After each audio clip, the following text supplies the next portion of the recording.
Hola, ¿qué tal? ¿Cómo están? Los saluda el doctor Alexis Vallejos. Bienvenidos a esta charla sobre hipertensión arterial. Sobre todo vamos a hacer énfasis en la guía, la última guía sobre hipertensión arterial que publica la AJA y la ICC, que apareció en el último semestre del 2025. Así que este es uno de los documentos más actuales y más importantes sobre hipertensión arterial y es en el que vamos a hacer énfasis. Bueno, lo primero es hablar sobre la definición de hipertensión arterial. ¿Y por qué hablo sobre definición? Porque tú vas a tener que saber cuándo la presión arterial se considera normal o presión arterial elevada. Lo que antes se le decía prehipertensión, ahora se le llama presión arterial elevada. Ojo con una probable pregunta. Y está el estadio 1 de hipertensión arterial y el estadio 2 de hipertensión arterial. Entonces es importante que tú tengas los puntos de corte porque es algo que lo pueden preguntar en exámenes. Ojo que esta guía es americana, así que ellos proponen estos puntos de corte. Y miren cuáles son. Acá tenemos la sistólica o la diastólica. Tú al paciente tienes que medirles ambas. Y según la sistólica y la diastólica, idealmente las dos deberían caer en una categoría, pero si tienes discordancia, debes elegir la más alta. Es decir, si tu sistólica cayó en elevada y tu diastólica cayó en hipertensión estadio 1, al final tu paciente, ¿cómo lo categorizarías? En estadio 1, porque fue el más alto entre los dos, ¿ok? Eso es lo primero que ustedes tienen que tener en cuenta. Medimos ambas. Si hay discordancia, elijo la más grave, la de mayor categoría. Y miren lo que se considera normal en sistólica menos de 120 y menos de 80 en diastólica, ¿ok? Y miren desde cuándo hablamos de hipertensión estadio 1, mayor o igual a 130 en sistólica o mayor o igual a 80 en diastólica. Entonces, acá hay un cambio importante que propone la guía AJA ACC, la guía americana. Clásicamente, y lo que ustedes recuerdan, hipertensión se define mayor o igual a 140/90 milímetros de mercurio, ¿cierto? Pero cuando a ti te pregunten cómo defino o cuál es el punto de corte para hipertensión, tú vas a tener que hacer esta repregunta y decir, según la guía europea o según la guía americana. Porque la guía americana ya te muestra que desde puntos menores ya lo debes considerar como hipertensión arterial, ¿ok? Y es que ellos han estudiado estos grupos de pacientes y se dan cuenta que el riesgo a partir de 130 y 80 milímetros de mercurio de hacer eventos cardiovasculares, o sea, es decir, de hacer infartos, SBs, fallas cardíacas, es más alto. Por eso ellos ponen de punto de corte mayor o igual a 130, 80. Este es el primer gran cambio que ustedes no deben olvidar. Se ha bajado el punto de corte de hipertensión arterial, ¿ok? Entonces, miren, si ustedes se dan cuenta, lo que antes se le llamaba prehipertensión, ahora se le llama presión arterial elevada. Ese es otro a tener en cuenta. Y se considera la presión arterial elevada, entre comillas, prehipertensión, de 120 a 129 y menor a 80 milímetros de mercurio. Podrían preguntarlo. Hipertensión estadio 1 mayor o igual a 130 y recién aquí sube la diastólica, si se dan cuenta, mayor o igual a 80. Y estadio 2 se le llama a lo que antiguamente le consideraban como recién diagnóstico, ¿no? Mayor o igual a 140, mayor o igual a 90. Esto es importante. ¿Por qué te tienes que saber si es estadio 1 o estadio 2? Porque el estadio 1 podrías empezar con un fármaco, el tratamiento, si es que el paciente tiene bajos factores de riesgo cardiovascular. Ya vamos a hablar de esto. Pero el estadio 2 deberías iniciar con dos fármacos. Y si tú revisas a tus pacientes, te vas a dar cuenta que la mayoría de pacientes tiene un medicamento antihipertensivo, pero ya se ha demostrado que hay que utilizar la terapia combinada, es decir, IECA con un bloqueador de canal de calcio, IECA con un diurético, un ARA2 con un diurético, pero hay que mezclar y la guía te lo pone claro. Si estás en estadio 2 mezcla dos en una sola píldora. Si estás en estadio 1 va a depender si tienes factores cardiovasculares o no, y eso ya lo vamos a ver más adelante. Ahora, para diagnosticar hipertensión arterial, necesito al menos dos medidas en dos diferentes ocasiones. No puedo en una sola medida que me visitó el paciente yo decir, ah, es hipertenso. Tengo que citarlo por una segunda. Ok.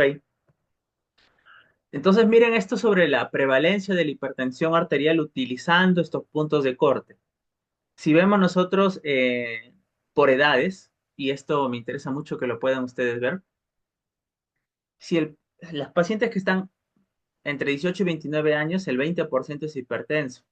Entre 30 y 44, el 39%, y entre 45 y 59, el 57% ya es hipertenso. Entonces, si se dan cuenta, conforme aumenta la edad, los pacientes, hay mayor grupo de gente hipertensa. Esta imagen te la coloco porque si tú tuvieras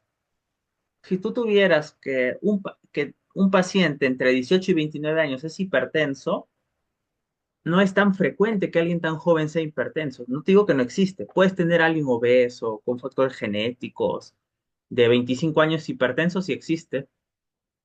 Pero cuando tú tengas a alguien joven hipertenso, estás obligado a descartar causas secundarias de hipertensión. ¿A qué me refiero? La hipertensión puede ser esencial o primaria o secundaria. Más del 90-95% de hipertensos son esencial o primario, pero hay un 5% de hipertensos que son secundarios, 5 a 10. Entonces, yo como sospecho que el paciente hipertenso que tengo en mi delante es un hipertenso secundario porque no está en la edad adecuada. Alguien que hace hipertensión tan joven, yo debo descartar hipertensión secundaria. Y el mismo extremo de edad. Si el paciente nunca había sido hipertenso y me hace a partir de los 75 años hipertensión 80 años, hay que descartar hipertensión secundaria. La edad usual es entre los 40 y 60 años. Esa es la edad usual de hipertensión. ¿Ok? ¿Y por qué, Alexis, hay que descartar hipertensión secundaria? Porque la hipertensión primaria o esencial, pues es idiopática, tiene que ver con retención hidrosalina, con hiperactivación del sistema renin-angiotensina-aldosterona. En resumen, no hay cura. Es decir, si tú le dices al paciente, usted es hipertenso primario o esencial, el paciente no tiene cura y debe tomar medicación de por vida. Pero si tú descubres que es un hipertenso secundario, él tiene cura. ¿Qué puede darte hipertensión secundaria? Fármacos, ¿no? ¿Qué tal si consumes simpaticomiméticos, anticonceptivos orales y todo eso está haciendo? Ese sería un grupo. Otra causa, tumores adrenérgicos, feocromocitoma. Otra causa, apnea obstructiva del sueño. Tal vez el paciente por eso es hipertenso. Otra causa, hiperaldosteronismo primario, enfermedad renovascular, displasia fibromuscular. O sea, hay enfermedades que te dan hipertensión y tú tienes que diagnosticarlas, porque si no, uno, que la hipertensión ya se va a hacer crónica. O sea, si tú aún no quieres hipertenso secundario, lo dejas que esté mucho tiempo hipertenso, sus arterias se adaptan a la hipertensión y ya no lo vas a poder mejorar.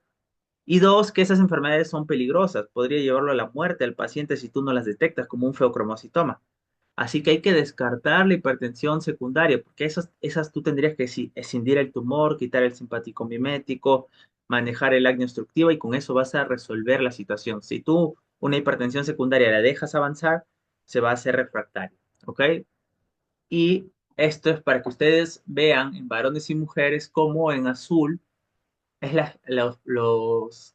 en azul era quienes no tenían conciencia de su enfermedad, ¿no? Conciencia de la enfermedad en azul, es decir, casi del 100% hipertensos, un 40% no sabe que es hipertenso, por si acaso. Del 100% hipertenso, solo la mitad estaba en tratamiento, treatment, ¿no? Del 100% de hipertensos, solo estaba controlado menos 140-90, un 65%. Y el objetivo, este es el objetivo, ¿ah? ¿Cuál es el objetivo de control de presión arterial menos de 130-80? Solo un 20% estaba controlado menos de 130-80 del todo el grupo. Por lo tanto, estos puntos de corte no lo olvides y falta bastante para mejorar las cifras, ¿no? Porque la hipertensión es la comorbilidad más frecuente que se asocia a enfermedad cerebrovascular, a stroke o derrame cerebral, entre comillas.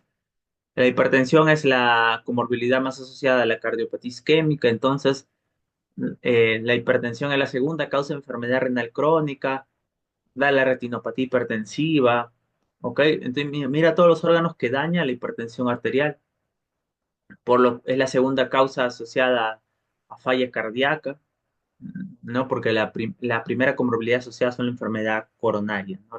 Severa. Ok, y esto Y cuando a ti te pregunten, ¿cómo yo puedo estimar el riesgo cardiovascular de mi paciente hipertenso? Es con la calculadora Preven. Así como hay calculadoras, por ejemplo, para calcular la tasa de filtración glomerular, como Crocofgaul, ya, igual hay calculadoras para saber este hipertenso, cuánto riesgo tiene de hacer infarto, de hacer SB, de hacer falla cardíaca en 10 años. ¿Cómo se llama la calculadora que me estima el riesgo cardiovascular dentro de 10 años? Prevent, ya, Prevent, y me va a dar un porcentaje. Me va a dar un porcentaje y me va a decir, entonces, si el paciente tiene alto riesgo de hacer algún evento cardiovascular a los 10 años. ¿Ok? Y es una calculadora muy buena porque te pide valores como la hemoglobina glicosilada, te pide valores como la albuminuria y hay un índice social, un índice social que tú colocas allí ya te voy a mostrar la calculadora y según la sociedad te puede decir también el riesgo, y ha eliminado la etnia que antes estaba. Porque no es igual pues ser un hipertenso controlado en Europa que en un lugar con muy bajos recursos, donde no hay mapas, donde no hay fármacos. Entonces, eso varía, eso va a variar. Y yo quiero que veas aquí cómo un paciente, mira la probabilidad de que haga infarto este paciente. Si mi paciente tiene un colesterol de 220 total, una tasa de filtración 45, fuma y es diabético, según esta calculadora Preven, si él manejara una sistólica de 170, tiene 40% a los 10 años de hacer infarto SB. Es decir, de 10, 4 a los 10 años te van a hacer infarto SB. Ojo. Entonces, esta calculadora Preven hay que tenerla a la mano porque va a ser muy útil. Bueno, hay que nosotros tener una medida precisa de la presión arterial en el consultorio. Eso es lo que nos dice su primera recomendación. Cuando nosotros diagnosticamos y manejamos adultos hipertensos, tenemos que tener medidas estandarizadas para documentar de forma precisa la hipertensión arterial. Entonces, ellos recomiendan el método oscilatorio acá te lo pongo, oscilométrico, ¿no? ¿Qué significa esto? La guía americana, ACC-AHA, prácticamente te dice que prefiere estos métodos al método auscultatorio y te dice, en un método auscultatorio, pues tú, si no tienes buena audición, puedes fallar en valores. El método auscultatorio tiendes tú a redondear, es decir, si sale 128, tú dices 130, si sale 78, dices 75, redondeas, ¿ok? Y puede haber variabilidad interoperadora. Entonces es por eso que al final la AJA ha recomendado utilizar el método oscilométrico, que es un método pues en el cual el manguito automático va comprimiendo y mira cómo va comprimiendo el vaso y va viendo las oscilaciones, ¿no? Acá no hay oscilaciones, acá ha hecho mayor compresión hay más oscilaciones y conforme libera el vaso hay más oscilaciones, es decir, primero comprime y luego va liberando. No hay oscilación, cuando libera un poco más oscilaciones, mayor oscilaciones y acá menos. Entonces, en el punto donde hay más oscilaciones, eso lo va a llamar la presión arterial media. Y por algoritmos te va a calcular la sistólica y diastólica. Entonces, te podrían preguntar, ¿cuál es el método que recomienda la AJA? Método oscilométrico, que no usa estetoscopio el profesional de salud, ¿te das cuenta? ¿Ok? Evidencia 2A. Y si te preguntan cuál es la diferencia de un método oscilométrico del método auscultatorio, en el auscultatorio tu primer latido ruido Korokov es sistólica y el último diastólica, ¿verdad? Acá no. Esto no puede diferenciar el primero del último. Entonces lo que hace es calcula la presión arterial media, que es donde hay más oscilaciones, y con algoritmos te dice, esta es la sistólica, esta es la diastólica, por algoritmos, pero no te calcula directo la sistólica y la diastólica. Entonces, ¿por qué se ha recomendado esto? Porque no solo toman la presión los médicos entrenados, o sea, puede tomarlo cualquier profesional de salud. Entonces, con esto baja la variación. Pero si tú eres un médico entrenado, yo te diría, sigue usando la auscultación. Si tú eres un médico entrenado, sigue usando la auscultación. ¿Ok? Pero lo que no se recomienda es usar los relojes o las muñequeras para medir la presión. Eso le ha puesto no beneficio. Al momento no hay ensayos que hayan validado relojes o muñequeras para medir la presión. Ahora, un punto que tú tienes que llevar a claro, y esto puede ser preguntado. ¿Cómo debe estar un paciente que yo le voy a medir la presión? Y esto siempre yo les converso a mis alumnos y muchas veces falla. Lo que todo me responde en el brazo debe estar al nivel del corazón, es cierto, muy bien. Pero mira, el paciente debe estar sentado, ¿ok? Los pies deben estar sobre el suelo, no deben estar colgando y no deben estar las piernas cruzadas, deben estar apoyados sobre el suelo. El espaldar, la espalda debe estar recostada sobre el soporte de la silla. El paciente no puede estar inclinado hacia adelante, hacia un costado, debe estar recostada sobre la silla. Lo siguiente es que el paciente debe haber estado en esta posición al menos 5 minutos, en la posición que te he descrito. Media hora antes no debe haber tomado cafeína, hecho ejercicio o fumado, ¿no? Y no puede tener ganas, urgencia, deseo miccional porque eso aumenta el simpático. Ojo, y debo tomar al menos dos o más medidas separadas de un minuto. Sí, nunca una, dos o más separadas de un minuto. ¿Ok? En consulta usualmente tomamos al inicio, a la mitad de la consulta y al final. Y promediamos las dos, la de la mitad y de la final, y con esa nos quedamos, por si acaso. Eso sería el objetivo. Y te dice, toma dos o más separadas de un minuto. ¿Ok? Esas son la forma en la que hay que medir la presión arterial. Ya sabes el método oscilométrico. Y todo paciente hipertenso hay que solicitar ciertos exámenes. ¿Ok? ¿Qué debo solicitarle a un paciente hipertenso? Evidencia uno, grado 1 evidencia, hemograma, sodio, potasio y calcio. ¿Por qué? Porque si yo encuentro que mi paciente hipertenso, por ejemplo, tiene el paciente hipertenso que yo estoy diagnosticando y en un hemograma le encuentro hemoglobina de 20 y tú dices, pero él no es de altura, no vive en altura, tendrías que sospechar que el paciente, si tiene hemoglobina de 20, ¿cuál es el diagnóstico, chicos? ¿Qué hay que sospechar en alguien de hipertenso con hemoglobina 20? O bueno, solo por hemoglobina 20. ¿Qué tendrían que sospechar? Ahí los leo. Y no es de altura el paciente. Bueno, cáncer, pero muy bien, Karina, muy bien, Guillermo. Hay que sospechar policitemia, policitemia, y hay que definir si esta policitemia es primaria o secundaria. Secundaria es porque él ha estado en hipoxia y por eso ha subido, porque, ¿no? O eritrocitosis, algunos también le llaman. Cuando uno ha estado en hipoxia y por eso suben los eritrocitos, sería secundaria. ¿Y por qué se produciría, por qué estaría un hipertenso en hipoxia? Porque tiene apnea obstructiva del sueño. Los pacientes con apnea obstructiva del sueño, como en la noche, no respiran, entran en hipoxia, hacen, hacen polistemia secundaria. Y ahí te daría una sospecha, tal vez tiene hipoxia en la noche. Si tú le dices, no, vas a hacer un, se le va a hacer pues una polisonografía y vamos a ver sus niveles de oxígeno cuando duerme. Y si encuentras que el paciente tiene cuello corto, es obeso, no, el cuello es grueso, ronca al dormir y mide niveles de saturación y el paciente desatura en las noches, está desaturando y por eso ha hecho eh, eritrocitosis secundaria, polistemia secundaria y tiene anemia, y tiene hemoglobina elevada. O lo otro, pues, es que tenga un cáncer, ¿no? Y que sea primario. ¿Y qué cáncer puede producirte hipertensión? Por ejemplo, los cánceres renales que te produzcan eritropoyetina, la eritropoyetina de hipertensión, cualquier cáncer que esté afectando al riñón usualmente cursa con hipertensión, puede cursar con hipertensión. Entonces es importante la hemoglobina. Ojo, el potasio, porque si yo tengo a mi paciente con hipocalemia, hay que sospechar de hiperaldosteronismo secundario. ¿Ok?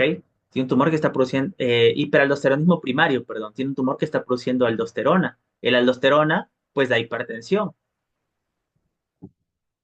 ¿ok? Porque la aldosterona, ¿cuál es la función de la aldosterona? Reabsorbe sodio, elimina potasio e hidrogeniones. Entonces el sodio reabsorbe agua y hay congestión hidrosalina y eso da hipertensión y da hipocalemia. Pero ojo, ¿cuál es la principal causa de hipertensión arterial secundaria? La enfermedad renal crónica. Las enfermedades renales son la principal causa, pero ahí tú fácil lo vas a sacar porque le vas a pedir una creatinina. Si la creatinina está elevada, la urea elevada, vas a decir, él es hipertenso por la enfermedad renal crónica. Pero la segunda causa que se nos pasa muchas veces es el hiperaldosteronismo secundario. El hiperaldosteronismo primario, perdón, primario. El hiperaldosteronismo primario. Eso se nos pasa. Y una forma de sospecharlo es porque tienen hipocalemia. ¿No ves que la aldosterona elimina el potasio? Pero hasta un 30% de pacientes con hiperaldosteronismo primario no tienen hipocalemia. Entonces, porque tú le saques sus exámenes y veas, el potasio está normal, no vas a decir, no tiene hiperaldosteronismo primario. No, si el paciente tiene factores de riesgo para hacer una hipertensión secundaria, ¿cuáles serían? Que el paciente pues empezó a una edad muy joven, es una hipertensión refractaria, tiene otros síntomas. Tú estás sospechando, no, este es hiperaldosteronismo primario. A ese paciente igual hay que medirle la renina, la aldosterona plasmática, etcétera. Ojo. Pero si ya tienes el potasio bajo, pues lo sospechas rápidamente, ¿no? La creatinina, por lo que ya te expliqué, un perfil lipídico, porque si es hipertenso, los hipertensos ¿de qué se mueren? De infarto. No es que todo el tiempo está que hace la presión alta en todo su sistema arterial y esa presión da estrés parietal, chill estrés, y eso daña el endotelio. ¿Dónde se daña más el endotelio? ¿Dónde hay más estrés parietal? ¿Dónde el flujo es más turbulento? En las bifurcaciones. Y una vez que ese endotelio se daña, se meten los lípidos y hacen ateromas. Si te pregunta, ¿cuál es el lugar más frecuente de formación de ateromas? El lugar más frecuente son las bifurcaciones de las arterias.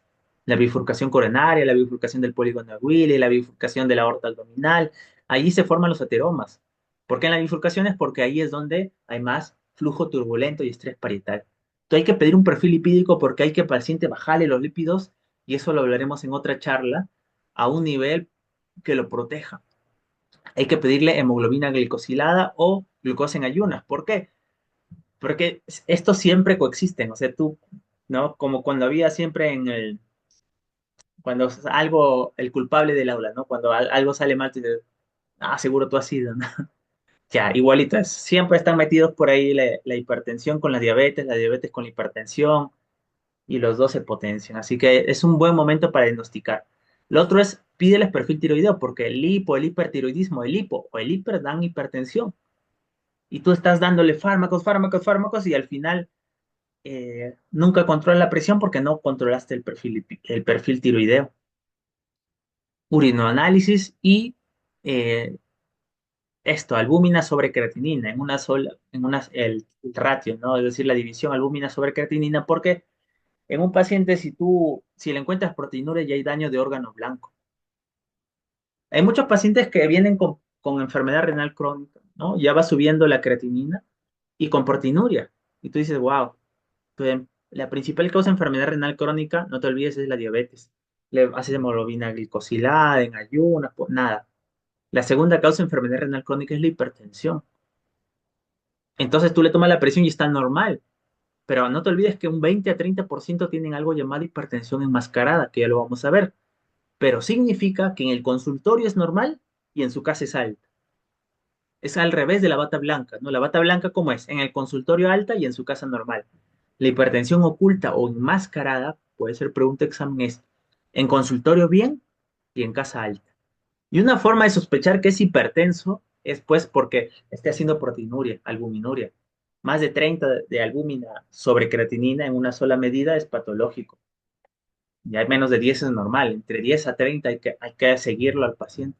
Entonces ahí tú le dejarías que le tome la presión en su casa, un mapa, y tal vez es un hipertenso mascarado, ¿no? Y electrocardiograma, porque nos puede mostrar el electro si hay signos de hipertrofia ventricular, si hay alguna arritmia como fibrilación auricular, ¿no? Si hay crecimiento auricular izquierdo, porque si el paciente ya tiene signos alterados en el electro, tienes que pedirle un eco. El electro te detecta tardíamente la hipertrofia. Si el electro detecta hipertrofia, ya es hipertrófico hace tiempo, y le pides un ecocardiograma, porque ya hay daño de órgano blanco. No te olvides, la hipertensión ya es complicada si hay daño de órgano blanco, renal, oftalmológico, cerebral, cardíaco. Entonces, mira todo lo que hay que pedir. No es tan simple como, es hipertenso, tómate un Alapril. No, hay que pedir todo esto para evaluar. Ojo, muy bien, chicos. ¿Ok? Y acá hay dos conceptos importantes que yo también quería que ustedes lo tengan bastante claro, que es lo siguiente, ¿no? Ese dos, son dos formas de medir la presión arterial.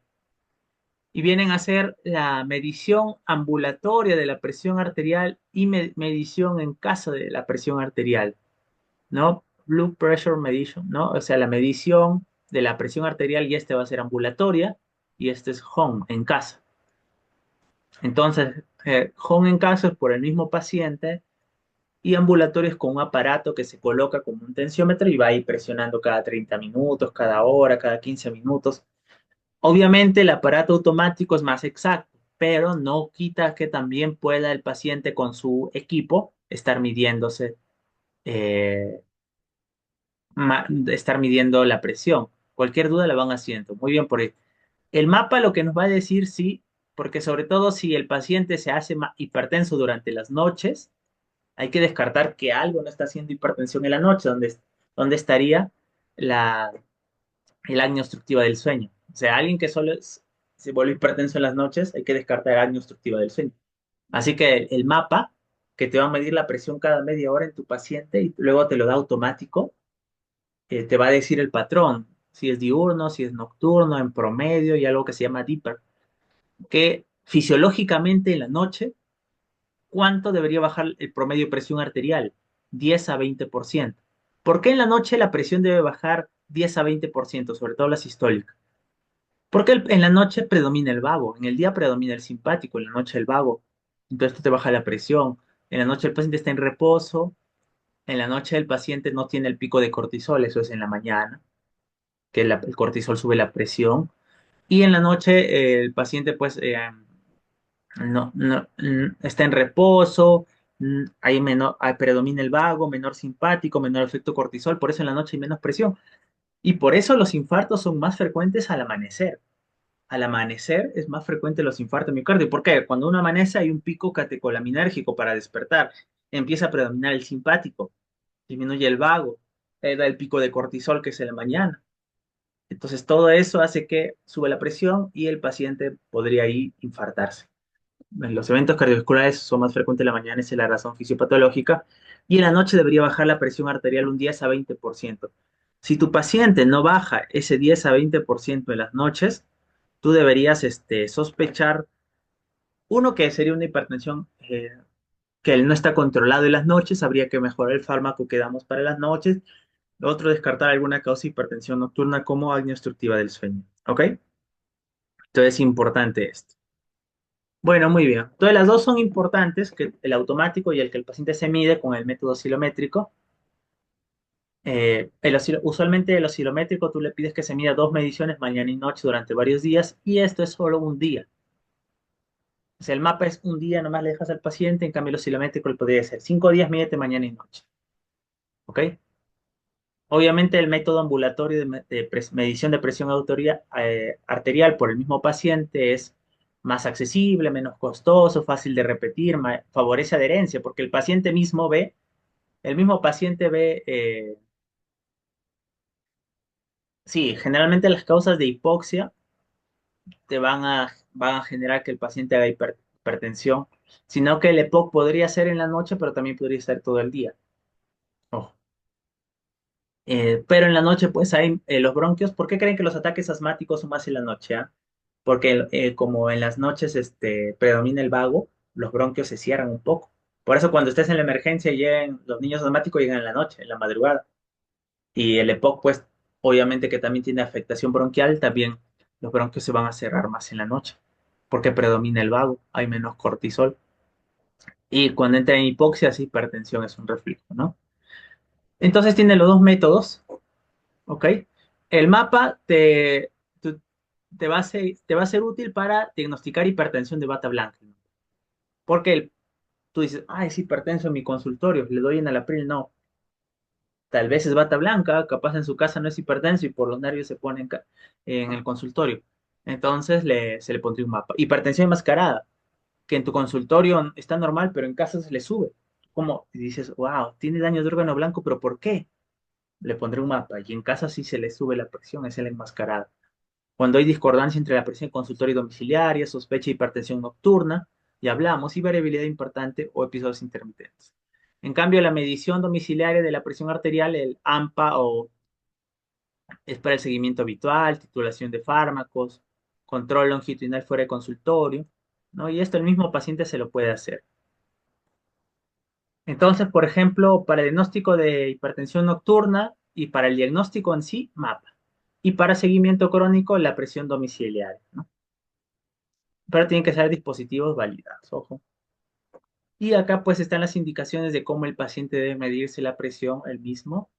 Pero como les digo, pues es similar a lo que ya hemos conversado. No puede hablar durante la medición de la presión. O sea, ustedes cuando le están midiendo no le hagan conversación al paciente, ni mirar televisión, ¿ok? Ya que están las características. Eh, ok, bueno, aquí ustedes lo que van a ver es causas de que favorecen o empeoran la hipertensión. Hay dietéticos y no dietéticos. Miren, el alta ingesta de sodio.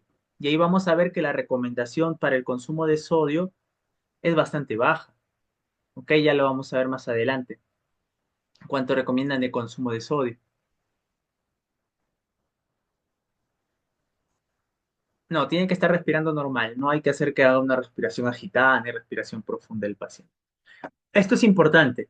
Muchos saben que el sodio alto te sube la presión, pero pocos saben que el potasio bajo te sube la presión.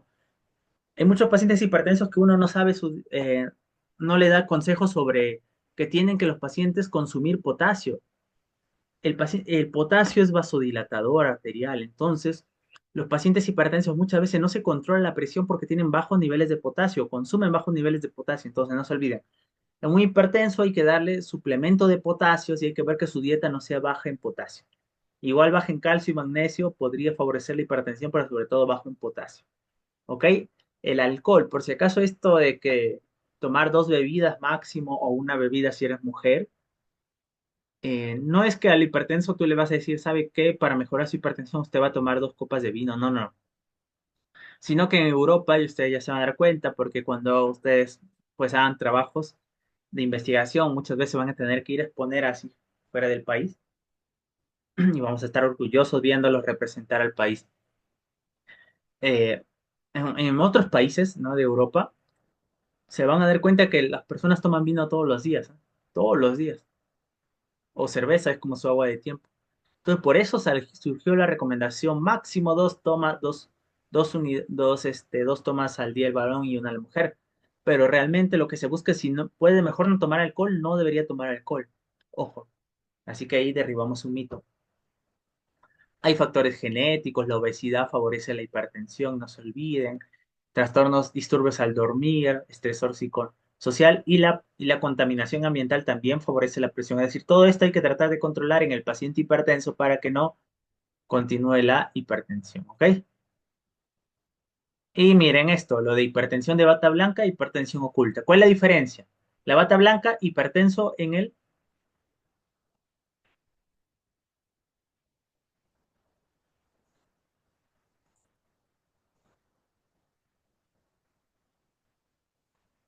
Ok, la bata blanca se refiere a hipertenso en consultorio y normal en su casa. Hipertensión oculta es normal en consultorio o hipertensión enmascarada y presión alta en su casa. Son como opuestos. Los dos hay que diagnosticarlos, ¿ok?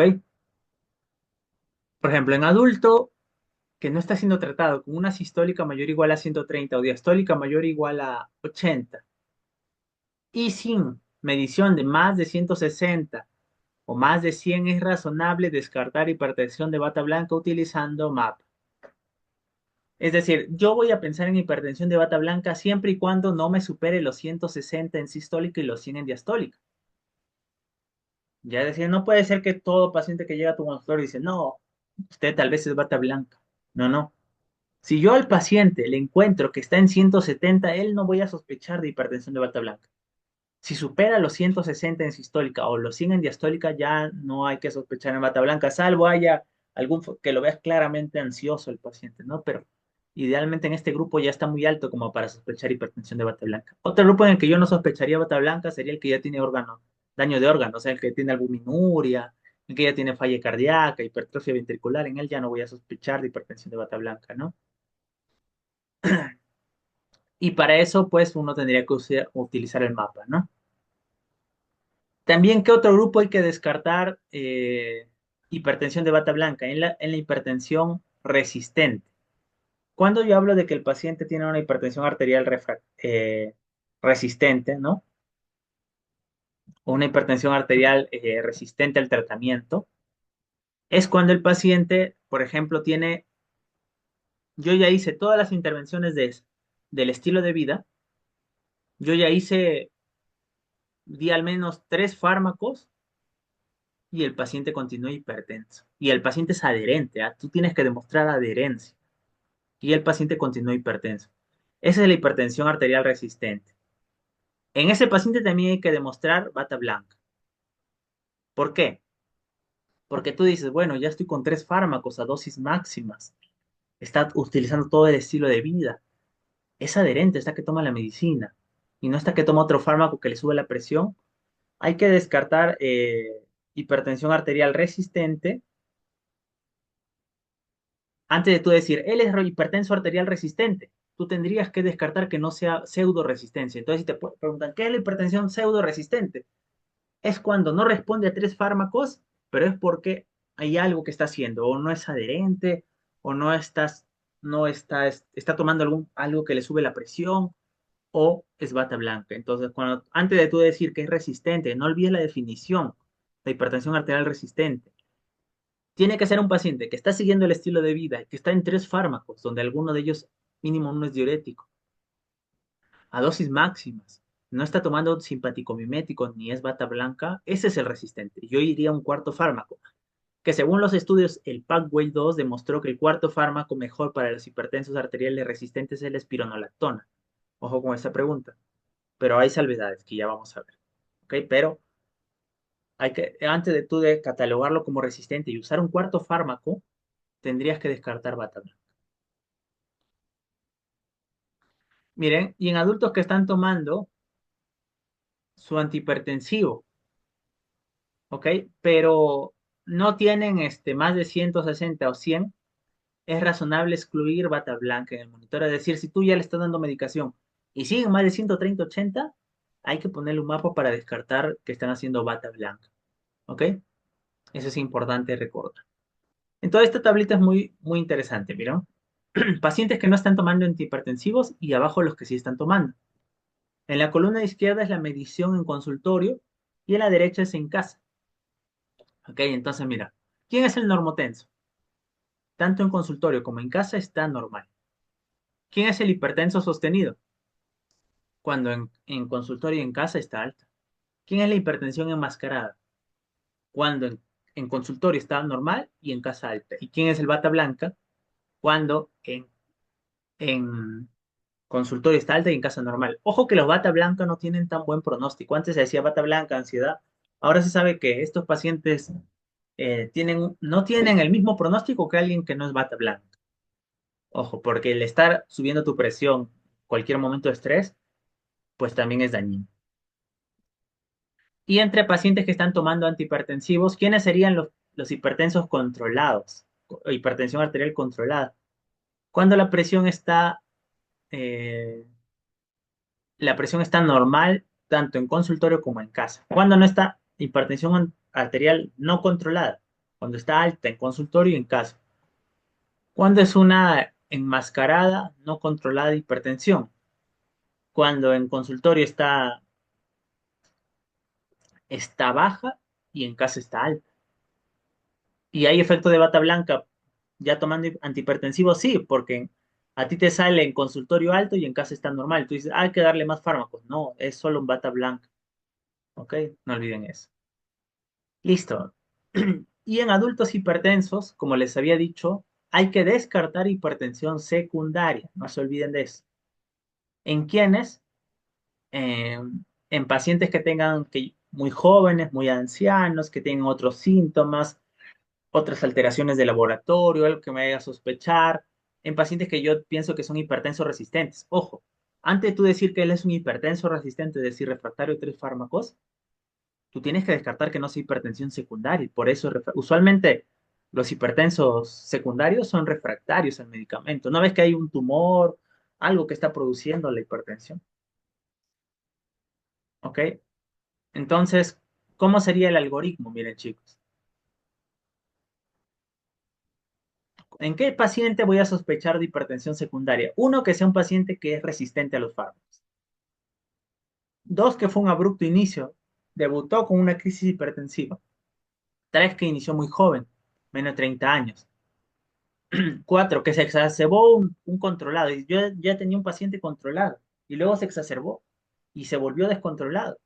Ahí sospecha hipertensión secundaria. Tal vez ya ahora tiene enfermedad renal crónica, tal vez ahora tiene tal vez ahora tiene alguna lesión, una estenosis de arteria renal por ateromas y por eso se ha hecho. Tal vez ahora está tomando algún fármaco, tal vez ahora está haciendo o subió de peso y está haciendo apnea del sueño. ¿Ok? Lo otro es que tú veas eh, desproporcionado, por ejemplo, daño de órgano para el grado de hipertensión que tiene, una maligna hipertensión, una acelerada hipertensión, que sería que el paciente rápidamente no es controlado y está que daña el riñón, el cerebro, el ojo, ¿no? O sea, la retina, retinopatía hipertensiva.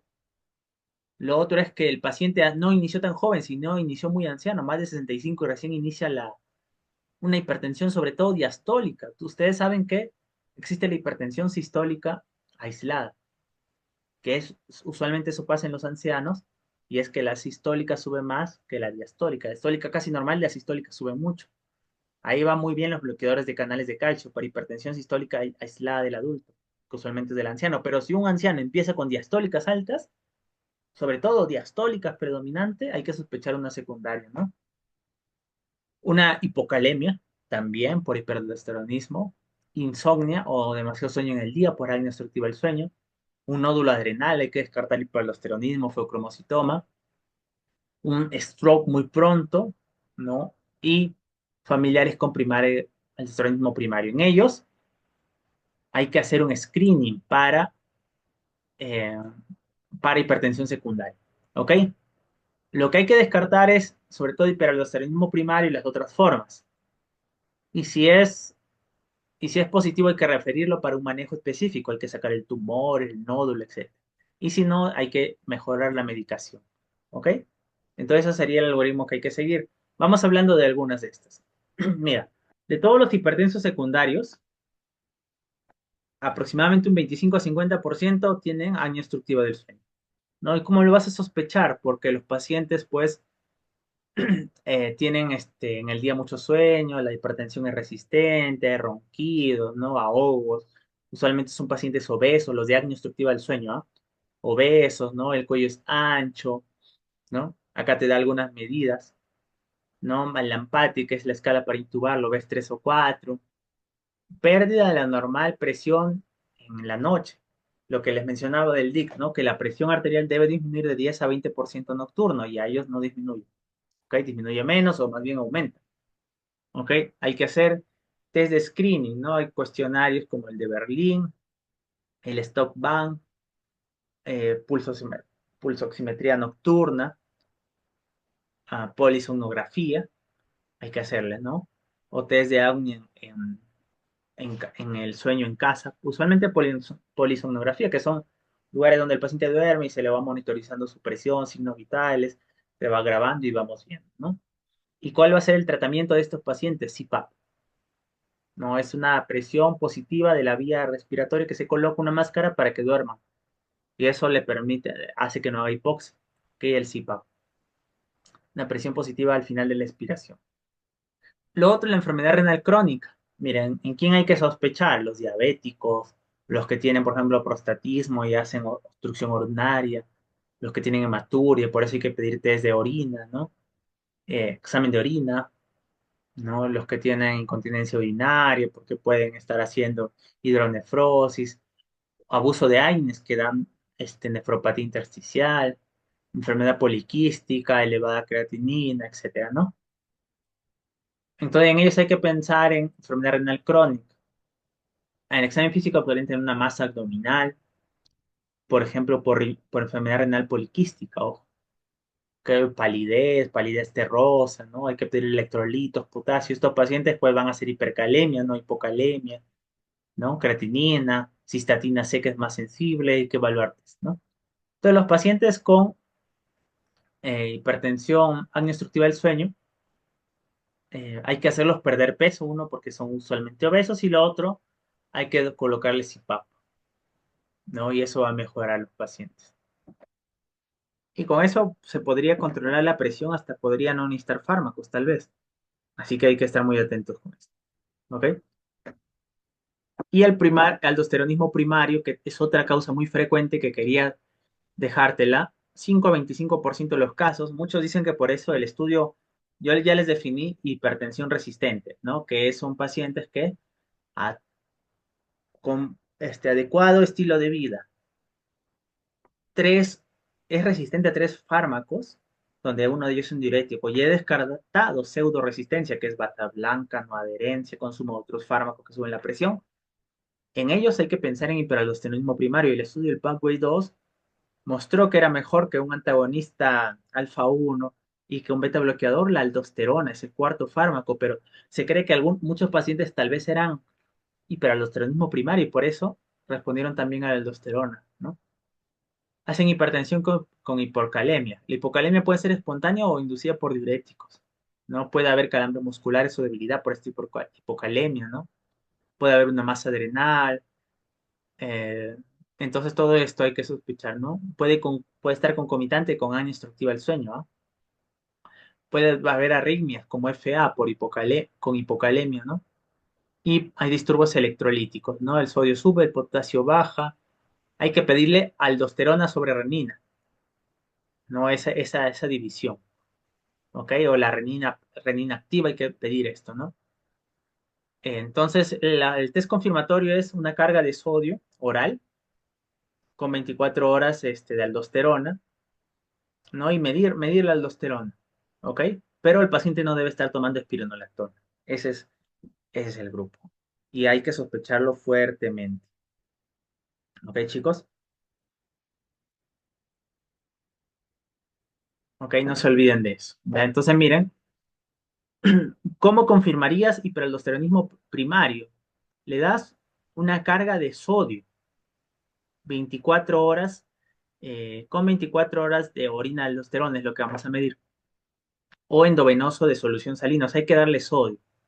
Y ahí vas a medir a las 4 horas la aldosterona, o un test de supresión de captopril. Lo que pasa es que si tú le das sodio, el paciente debería el sodio bajar, ¿no? Porque si tú le das al paciente sodio, ¿qué debería pasar con la aldosterona? Bajar. ¿No? Porque tú le das la aldosterona, ¿de qué se encarga? Subir el sodio de tu cuerpo. Si tú le das sodio al paciente, la aldosterona no tiene que hacer, no tiene función, entonces baja. Me dejo entender. ¿Cuál es la función de la aldosterona? Captar sodio, reabsorber sodio, eliminar potasio e hidrógeno. Pero si el cuerpo ya tiene sodio, porque tú le estás dando en estos de sodio, la aldosterona, como no, ya hay sodio, dice, ¿para qué voy a liberar más aldosterona?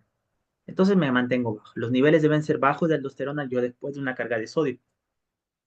Pero si el paciente sus niveles siguen altos de aldosterona, tú confirmarías que hay un tumor o algo que está produciendo aldosterona. Esa es la forma de confirmar el hiperaldosteronismo primario y hay que hacerlo. Entonces es recomendado hacer el screening en los pacientes que tienen hipertensión resistente, tengan o no tengan hipocalemia, apnea obstructiva del sueño también, ¿ok? Una más incidental en suprarrenal, una historia familiar de hipertensión, porque podría ser hereditario, o un stroke en paciente joven, menos de 40 años. ¿Ok? O los pacientes con edad con 2B, a los grados 2 de hipertensión. Si de frente debuta con mayor o igual a 140, mayor o igual a 90, hay que descartarlo, te dice, pero con menor evidencia. ¿Ok? Y habría que medir la aldosterona plasmática, la actividad de renina y el índice de aldosterona sobre renina, ¿no? Para descartar. Pero recuerda que para hacer todos estos test no debe estar tomando espironolactona. Porque toma espironolactona, que es antagonista de aldosterona, no vamos a tener un buen efecto. Otras causas de hipertensión secundaria inducidas por drogas o alcohol, del 20 al 20%. ¿Ok? Podría ser por alcohol o por fármacos. Y para eso te voy a colocar los fármacos. Miren, el alcohol da hipertensión. Así que te dicen, bájalo a 2 bebidas al día, varón, o menos de una, menor o igual a una la mujer, pero si puedes, que no tenga bebidas con, con alcohol. La cafeína, limitar a menos de 300 miligramos al día, que En en los médicos es difícil, ¿no? Más de una copa al día o no, un vaso al día, de una taza al día si es un hipertenso no controlado. Es congestionantes nasales, ¿no? Que vienen en pastillas como pseudoefedrina. He escuchado Gisaler D, ¿no? Que tiene la D. Todos los que tienen la D tienen esto, pseudoefedrina o estos nasales porque ellos son prácticamente fármacos que hacen que liberes adrenalina para que haya vasoconstricción nasal. Entonces, eso podría generar también hipertensión no controlada. Suplementos herbales, AINES. Los AINES dan hipertensión, ojo. Retienen sodio, ¿no? Alteran, dan hipertensión intraglomerular, por si acaso. Pueden dar enfermedad renal crónica. Entonces, los AINES dan hipertensión.